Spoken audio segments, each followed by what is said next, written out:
Hey guys, here in a nutshell with me, Ina. Yung IRCC po nirelease sometime last week, I believe, yung resulta ng consultations nila last year tungkol sa category-based draws. And immigration practitioners are saying the results of that consultation could help shape what is going to happen sa category-based draws this 2026. Okay? Category-based draws, under pa rin po yan ng umbrella ng Express Entry. I will show you, no? Posted po to officially sa canada.ca. Ito po yan. The consultations happened parang mga sometime August last year. It lasted a few months.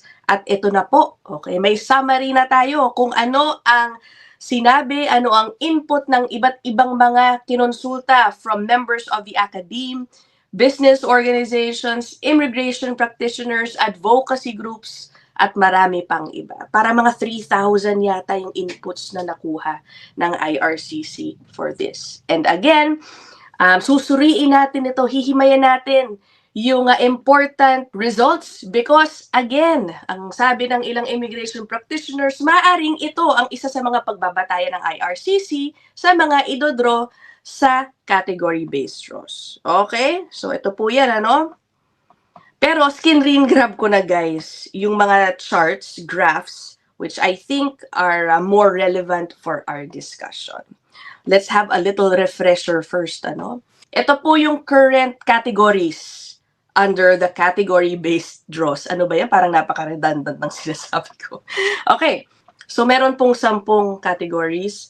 French language proficiency, healthcare and social service, STEM, trade, education, transport, physicians with Canadian work experience, senior managers with Canadian work experience, researchers with Canadian work experience, and skilled military recruits. Okay, yan ang konteksto natin ha. So mayroong 10. Balikan natin yung sa consultation. Kasi isa po, syempre, sa tinanong ng mga ng IRCC sa mga stakeholders ay ano ang gusto ninyong i-prioritize sa 10 yan? From what pools of applicants or candidates should we draw from?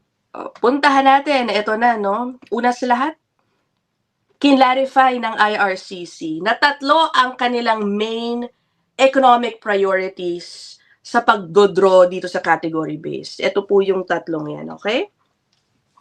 Yan. Una, syempre, addressing labor shortages, especially for healthcare, social services, STEM, trades, agriculture, agri-food, and education.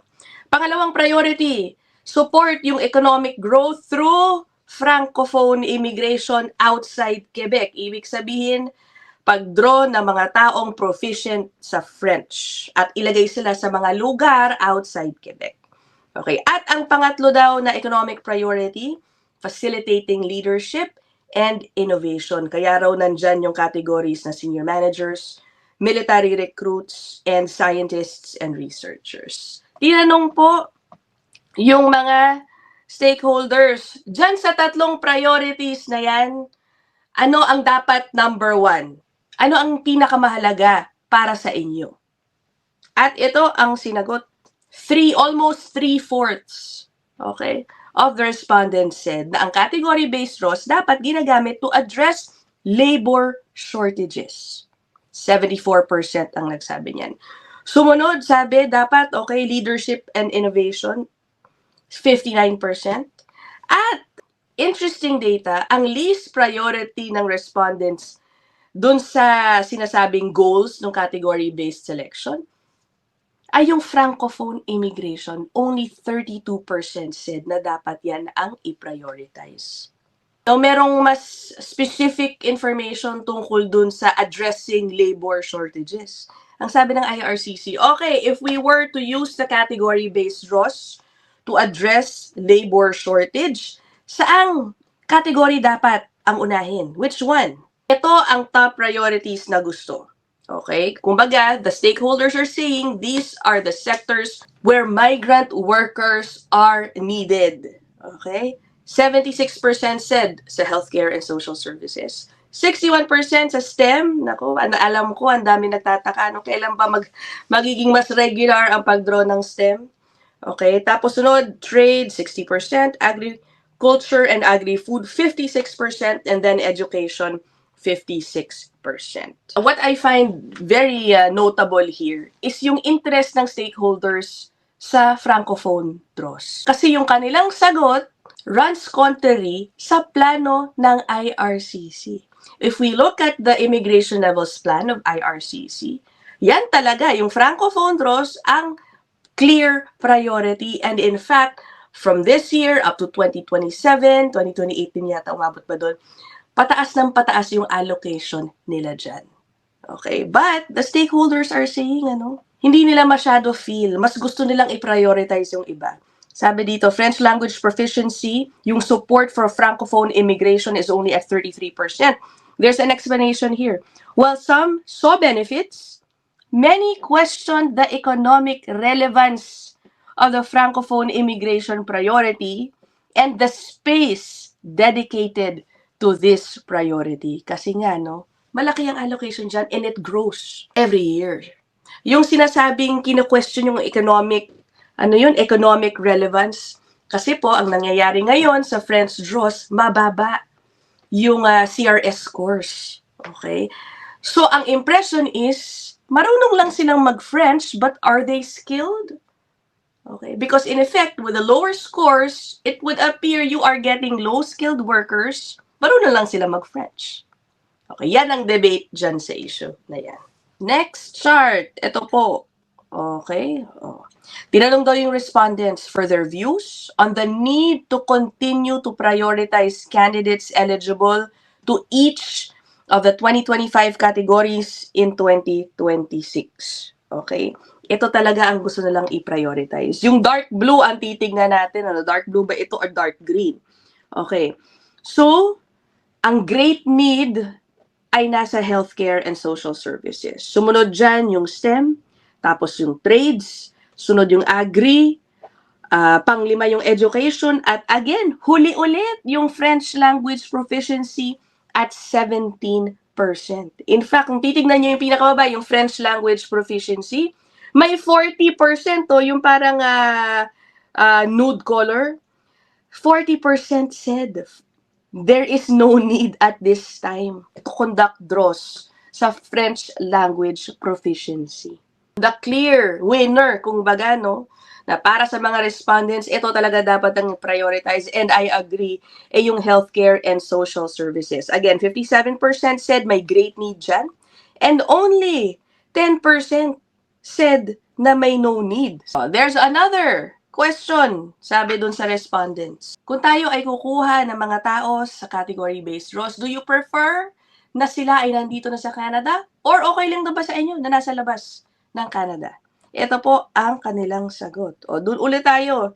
So, majority are saying inside Canada ang kanilang preference. 61% sabi yung healthcare, yung mga nandito na sana. STEM din, 67%, yung mga nandito na rin. Same with trades, more than 60%. Education, almost 65%. Agri, dito rin, preferably, nandito na sila. Okay, 58%. Ang caption, for each of the labor shortage categories, respondents were asked whether selection should focus more heavily on skilled workers inside Canada, specifically yung students or temporary workers. Okay, or outside Canada. So, majority are saying na dapat i-prioritize ang mga nasa loob ng Canada, at yun naman po ang sinasabi na rin talaga ng IRCC na ipa-prioritize in the coming years. Okay? Hindi naman po ibig sabihin na sarado ang pag-draw sa mga outside applicants. Hindi naman ganon. Bukas pa rin, mas priority lang po. Unahin lang po talaga yung mga nandito na sa Canada on temporary status. Okay, before we end, balikan natin yung detalye kung sino ba pinagsasurvey nito, Puntahan natin ito. Yan, this is again from canada.ca. Ang nakuha nilang responses ay 3,213. Tapos merong 13 written submissions. Kasi most answered online. May online survey. Tapos ito daw yung most represented types of organizations: business, not-for-profit, educational organizations, settlement or resettlement organizations, and advocacy groups. Sabi dito, almost half pala galing sa Ontario. Ito po yan, ano? Geographic distribution. Ontario, 49.6% was the region of operation na pinipili ng organization. Sumunod, 33.8% galing daw sa British Columbia. So that is it. You guys are more than free to also check out the results of the 2025 consultations on the category-based draws. Punta lang kayo sa canada.ca, hanapin nyo yung i-google nyo yung title na ito. Yung title na yan, no? 2025 Consultations on Economic Priorities for Category-Based Selection in Express Entry. Okay, again, ano? Maaring isa po ito sa mga factors na consider ng IRCC when getting from the pool dito sa category-based draws for 2026. Iba pa po ito, no? Doon sa inaasahan nating overhaul sa express entry na pinag-usapan po natin in recent episodes. I'll end this episode here. Kayo, what do you want prioritized sa category-based draws? Let me know in the comment section. See you guys in the next one. Bye!